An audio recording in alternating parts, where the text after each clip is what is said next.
ago, a classmate showed me a video of Lois and Peter from Family Guy, engaged in, well, relations that certainly wouldn't be allowed on the air. However, while my friend was talking about how hot Lois was, I had to lie about who my attention was actually drawn to, which was the well-endowed Peter Griffin. Incidentally, this was a major awakening for me, and though a lot of people have called me weird for it, my infatuation with Peter Griffin stuck around as I got older and more experienced. Even recently, as I've started going on Grindr to find hookups, I've been secretly looking for my favorite fat man, or at least the man who can come as close as possible to the likes of Peter Griffin. Eventually, I did one day. His name wasn't Peter, but that's the only name I called him. He looked like Peter in his size and the way he dressed, with the puffy curves of his face and his cute little glasses. We matched and started texting. Then we video called, and I was filled with joy when I found out he also sounded just like Peter Griffin.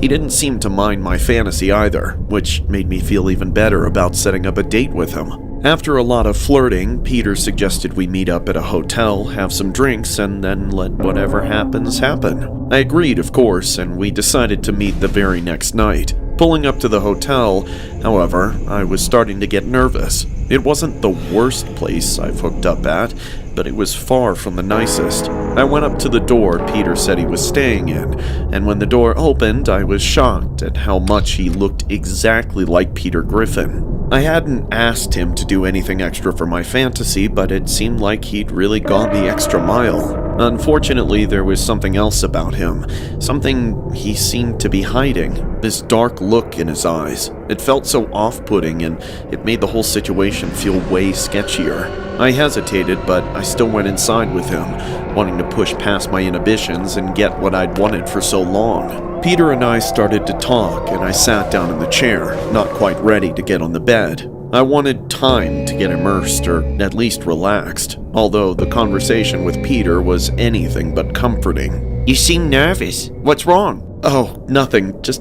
feeling a bit tense. Relax, it's okay to be tight, if you know what I mean.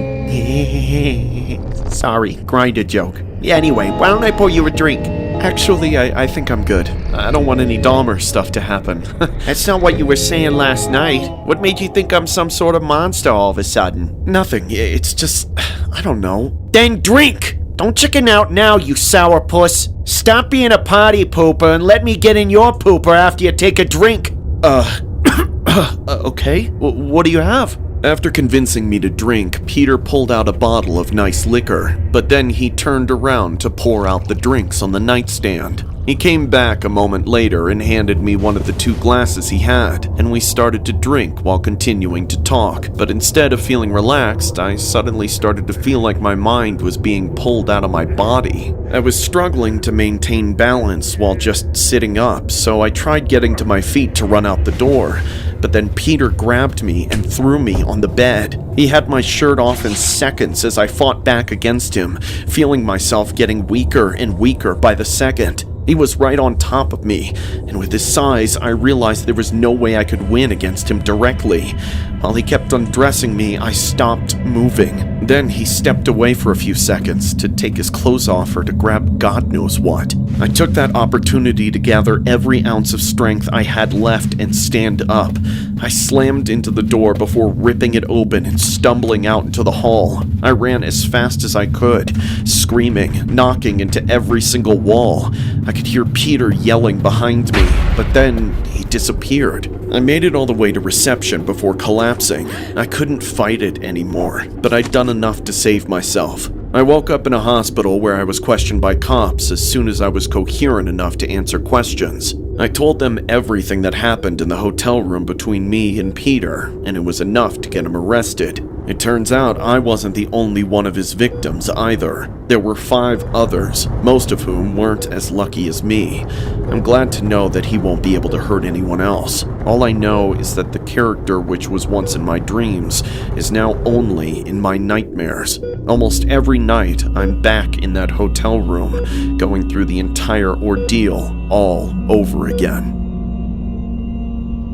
The story was inspired by a horrific incident regarding a man who used a gay dating app to find victims he could roofie and SA. The suspect we are referring to is Sam Ashley, 30, who contacted men on Grindr before meeting them in Portsmouth. Ashley would then drug them without their knowledge and attack once they were left in a stupefied state. He was found guilty of 4 SA cases, 4 charges of administering a substance with intent, and 2 counts of attempted SA. Ashley had allegedly denied all charges. He met 3 of his victims on Grindr and 1 at a rugby club. 3 of the men he SA'd had their drinks spiked, while another thought he was being offered painkiller tablets for a headache. She added Ashley had been convicted thanks to expert evidence.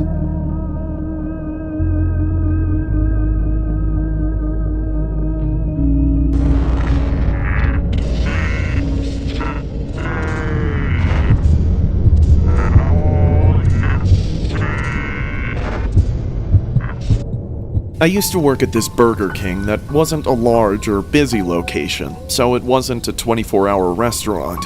There are only 2 shifts, opening and closing.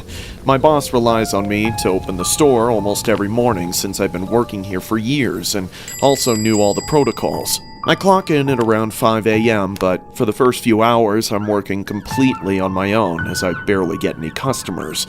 The only customers I really served were the early birds at the drive-thru, if I got any. But at 8 a.m., my backup finally arrives to help me with the morning rush.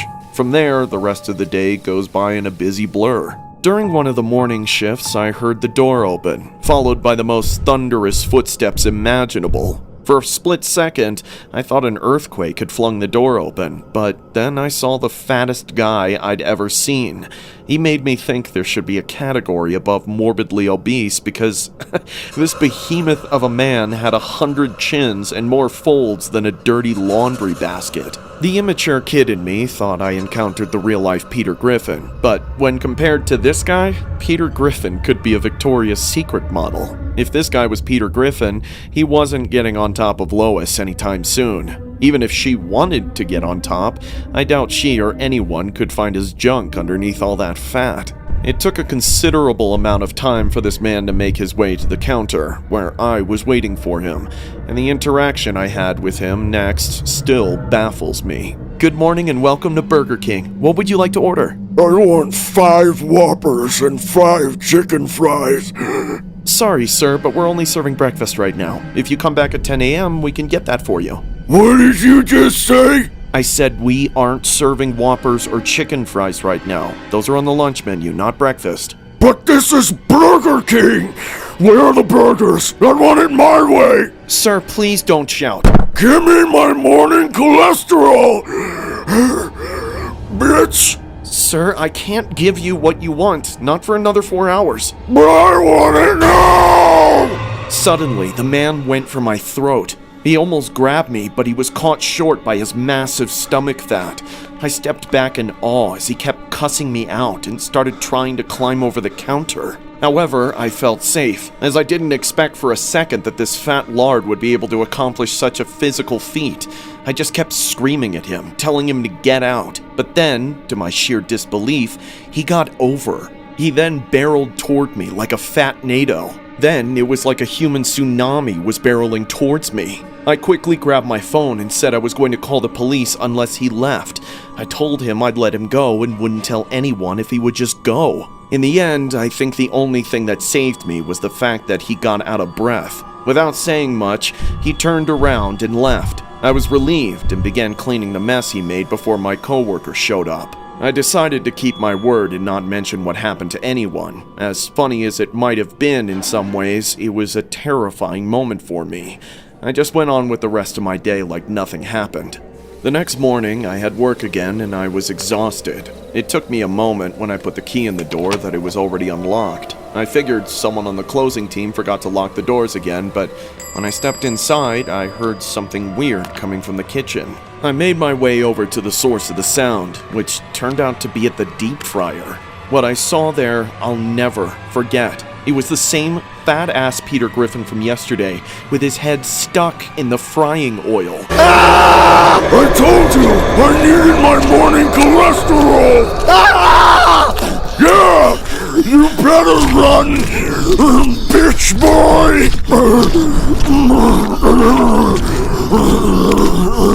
I ran for my life. If I'd been standing a little closer, he could have grabbed me. Thankfully, I managed to get away and was outside the Burger King. He wasn't even chasing me. I called the police and they arrived within about 15 minutes. When they went inside, they found him still drinking the used oil from the deep fryer, practically bathing in it. Since then, this guy's mugshot has become a bit of a meme. I get it. He's a ridiculously fat man acting in perfect character by guzzling gallons of the most unhealthy liquid a person could possibly drink, aside from literal poison. For me, though, there's really nothing funny about it. He could have killed me, twice. That disgusting face is my nightmare.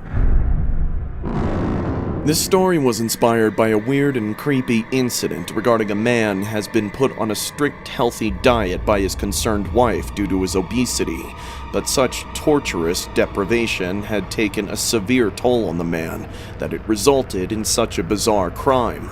The man from Florida found a strange way to cheat on his diet by breaking into a fast food restaurant in the wee hours of the morning to drink an astounding volume of more than 25 gallons of used oil from the deep fryers. The Miami Police Department got a call about a break-in at a Burger King restaurant at around 2 a.m., and officers arrived on the scene in just a matter of minutes. Police found 510-pound Romeo Carter at the fast food restaurant, shockingly drinking oil directly from the deep fryers. The 41-year-old man has surprisingly already consumed dozens of gallons of cooking oil, but apparently was still not satisfied by the time the authorities arrived. Carter appeared to have an apparently unquenchable thirst, but shockingly for cooking oil at that. Police officers arrested Carter on the site and he was charged with burglary, trespassing, theft by unlawful taking, and criminal mischief. Carter was eventually released on bail and tried to explain to the media why he did such a bizarre act. He said that his wife put him on a tofu and vegetable diet and that he Couldn't take it anymore! Carter then waited until she was asleep and went to the restaurant to get a couple of burgers, but found it closed. He said he was hungry and depressed, and that he Totally lost it!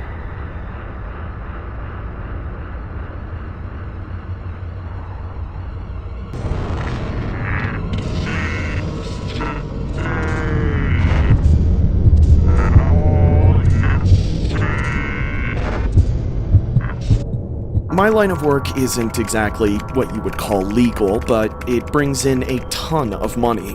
I don't just stand around on some street corner waiting for my clients. I have a very lucrative ad on Craigslist. 1 hour of work brings in hundreds of dollars, and I get to know I've made someone else's evening 1,000 times better. Of course, there are drawbacks. I get all sorts of clients. Young people, old people, skinny guys, fat guys, weirdos, and uglies. Yet only the occasional good-looking man. That, and I could go to prison for it. So I have to be very careful and secretive. I usually have my clients come over to my place, which is why I refuse to do house calls.